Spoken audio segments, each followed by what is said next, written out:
Right then, we're going to start off just really basic. If you want to skip through any of this stuff or want to do your own reading, then this manual here, the Quick Start manual, should be in the box. And a lot of what I'm going to say just now is in the Quick Start manual. So, you know, you can go through that just as easily.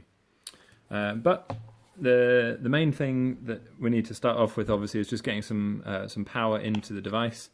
What I'm going for here is just some standard alkaline AA batteries that you throw into the back here. Yours might come with a little power pack that's in there. It just depends. But all we need to do first of all is just tell the unit what type of batteries we've put in, so that it can sort of sort out the electricity supply accordingly. So we're going to fire it up. Here we go. Everything with the Garmin is sort of designed to be quite rugged, so it works great with gloves on. It's a weatherproof unit. The downside to that is we're all used to nice touchscreens these days, and this is not like that. You know, it's a lot slower, the processing, than you're used to with your expensive smartphones, and it's a lot clunkier going manually with all these different buttons all the time. So here we are. Basically, you need to think about the page button first of all. That's this one here, right?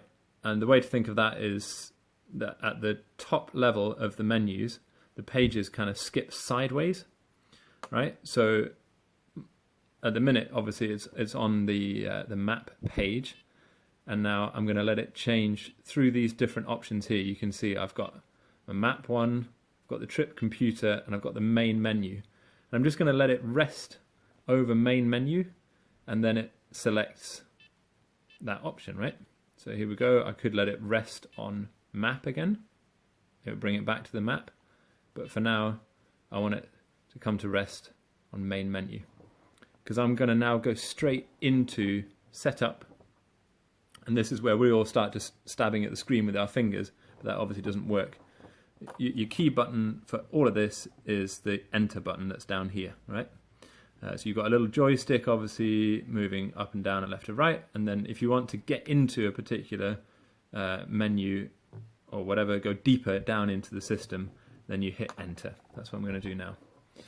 Right, so there's enter. I'm going to go into the system, and I'm going to give it a few key instructions here.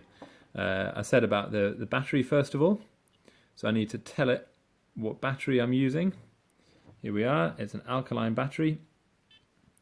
So I could choose one of these other options, but I'm just going to choose alkaline. And then I'm going to go up and I'm going to tell it which satellite system to use. And I want both GPS and GLONASS. So that's the American system and the Russian system. We can use both. And the next option down is what are called like augmentation systems that basically help the satellites to calibrate, and we want that to be on. I'm going to assume you want English, and the interface is this standard Garmin thing. So the opposite of enter now is to quit.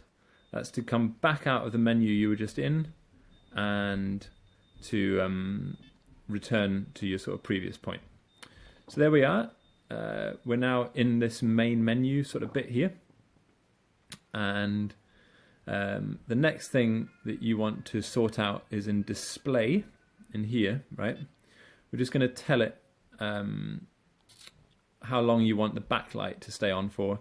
So that's basically how much battery you're going to chew up. 30 seconds maybe a backlight is quite nice. I'm not going to have battery saving because I like all the full power sort of setup just here. All right. Then we're going to go down into units. Super important, this one. Right, we want everything in metric. So again, I would go enter. And if you wanted to change it to something else, be my guest, but I'd suggest you kind of want everything in metric to fit with Ordnance Survey mapping. All right. Don't worry about the depth or Celsius or millibars or any of that. So quit that. Time, it does automatically for you. And then this is the key one. The position format, right, it needs to be British grid, because it might be any number of other things.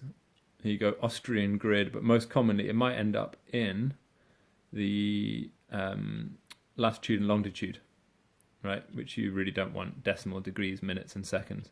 You want it good old British grid, just there, enter to confirm. Don't worry about the map datum and the map spheroid, they'll just automatically set to the necessary settings.